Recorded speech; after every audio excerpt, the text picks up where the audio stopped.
আসসালামু আলাইকুম ভিউয়ার্স। এটা হচ্ছে চট্টগ্রাম থেকে কক্সবাজারে যখন যাত্রাপথে যাচ্ছিলাম তখনকার এটা ভিডিও।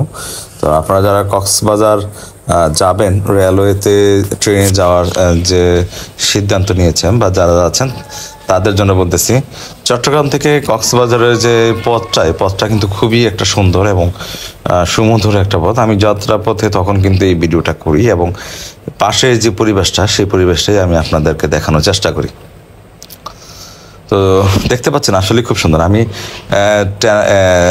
ট্রেনের যে রাস্তাটা হওয়ার পর চট্টগ্রাম থেকে তারপর কক্সবাজার, সেই রাস্তাটা হওয়ার পরে আমি যখন যাই তখনকার চিত্র হচ্ছে এটা।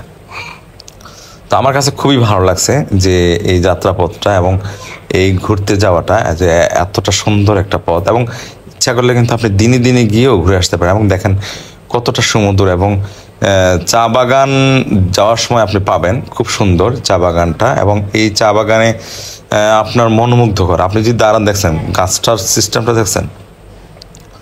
তো আপনারা যারা যাত্রা করতে চাচ্ছেন যে আপনি চট্টগ্রাম থেকে কক্সবাজার যাবেন, যাওয়ার সময় আপনি অবশ্যই ট্রেনে যাবেন। আমি যদি আপনাদেরকে বলবো যে ট্রেনে যাবেন, কারণ ট্রেনে যদি আপনারা না যান তাহলে কিন্তু এত সুন্দর একটা দৃশ্য, যেটা মানে কি বলবো, এত সুন্দর একটা দৃশ্য কখনোই দেখতে পাবেন না যদি আপনি ট্রেনে না যান।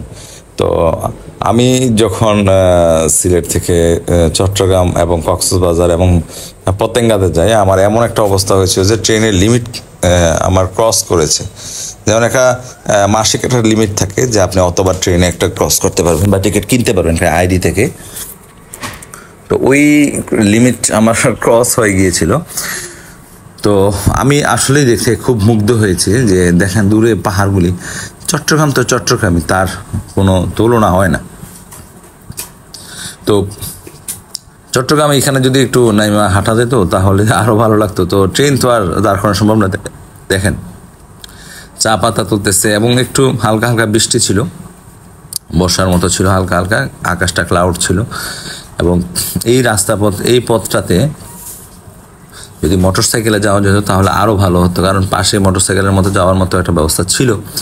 তো অনেকক্ষণ সময় হলেও আপনি দিনে দিনে ইচ্ছা করলে চট্টগ্রাম থেকে কক্সবাজার ঘুরে আসতে পারবেন। তো আমি দিনে দিনে গিয়েছিলাম এবং গিয়ে আবার দিনে দিনেই ব্যাক করেছি, এবং ওইখান থেকে ঘুরে দিনে দিনে এসে আবার চট্টগ্রামে এসে পৌঁছি। কিন্তু আমার কাছে খুবই ভালো লেগেছে। আমি ফার্স্ট টাইম গিয়েছিলাম কক্সবাজার, গিয়েছি অনেকবারই, কিন্তু রেল পথে যে কক্সবাজার যাওয়া যায় এটার একটা মেন্টালিটি, আমার এই জিনিসটা আমি ফার্স্ট টাইম উপলব্ধি করতে পেরেছিলাম। তো আমি ট্রেনের টিকিটটা আল্লাহ মিরাক্কেল, না হলে আমি ট্রেনের টিকিটটা পাইতাম না, কারণ একটা তাদের গ্রুপ ছিল, গ্রুপের সাথে যুক্ত হয়েই আমি গিয়েছিলাম। যে একজন লোক আসে নাই, ওই সিটটা আমি খরিদ করে নিয়েছিলাম, ক্রয় করে নিয়েছিলাম। যাই হোক, ক্রয় করার বিষয় না, একটা সিট যে পেয়েছি যাওয়ার জন্য চট্টগ্রাম থেকে কক্সবাজারের, সেটাই হচ্ছে একটা মিরাক্কেল।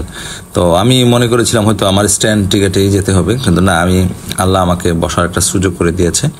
তো আসবেন যারা ভ্রমণপ্রেমী মানুষ, তারা আসবেন, আসলে দেখতে পাবেন এরকম। আর একটা বিষয় কি, আপনারা এইসব জায়গা থেকে ফলাদি কিনে খাওয়ার চেষ্টা করবেন, কারণ এইসব জায়গার যে ফলগুলি থাকে এগুলো হচ্ছে মহান রব্বুল আলমিনের পুরো অশেষ রহমত এবং নেয়ামতের দেওয়া থাকে, এবং এত পাওয়ার থাকে, এত ফ্রেশ থাকে এই ফলগুলি। আপনি খেলে বুঝতে পারবেন যে আমি কি খাইলাম আর লোকালে কি খাচ্ছি। তো এই পথটাই আমি আপনাদেরকে দেখানোর চেষ্টা করেছি। আর আরেকটা বিষয় হচ্ছে এই যে যাত্রাপথটা এবং যে ট্রেনগুলি আছে একদম পরিষ্কার, একদম ক্লিন, এবং রাস্তাটা এত ভালো যে আপনার ট্রেন প্রায় 80-85 কিলোমিটার গতিতে মানে রাস্তাটা অতিক্রম করে, এবং খুব দ্রুত। রাস্তাগুলি খুব ভালো ছিল, ট্রেনের রাস্তাটা ছিল নতুন, যার কারণে খুব দ্রুতই ট্রেনটা মানে আমরা যেতে পারছি আর কি। আর দিনে দিনে আমি কক্সবাজার ঘুরি, আবার ব্যাক করি, চলে আসি। তো আসবেন চট্টগ্রাম, সিলেট, এগুলো আসলে ঘোরার মতোই জায়গা। তো চট্টগ্রাম ঘুরতে গেছি সিলেট থেকে। ভালো থাকেন, সুস্থ থাকেন, সকলের প্রতি আন্তরিক শুভেচ্ছা অভিনন্দন রইল।